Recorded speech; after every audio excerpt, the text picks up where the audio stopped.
there's 203,000 practicing dentists in the United States. 74% of those practicing dentists are practice owners, which is interesting because in contrast, there's over 1 million. There's 1.1 million practicing physicians, and 44% of them own their own dental practice. So there's about 440,000 practice owners that are physicians, and there's 170 something thousand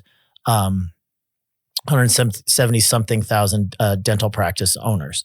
So I currently have 1,500 licensed dentists inside DSN, and we have 250 something private clients for DSI. That's out of 175,000 practicing dentists. So our total addressable market is 175. There are other consultants out there. There's lots of other podcasters out there. There are lots of people that copy me and to like a letter. Like we have 2,300 podcasts out there.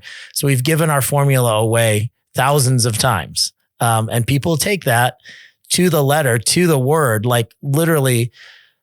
I was talking with Jay Conway. We have our own vocabulary. So we've probably created, I don't know, a dozen terms as far as how you analyze dental practices from a P&L standpoint. And we hear people use those all the time on their podcast or on their YouTube videos, and they never give us credit. They might not even know where it originates from. Yeah. But I find that more flattering than it doesn't make me upset, because there's so much work for everybody. Like if somebody is going to be underhanded and trying to steal something from me by saying that they're going to out deliver my deliverables and they get a client over me, that's okay, man. I mean, we have more business than we could ever satisfy in my career. And that is if we double the size of our organization, which I think we could do, and we could have several years ago, but I interview people when they are interested in joining our group, and I turn more people away than we actually quote unquote accept. And if it was a money grab for me, we would just grow this thing as big and as fast as possible, but it would start to deteriorate the quality of the user experience.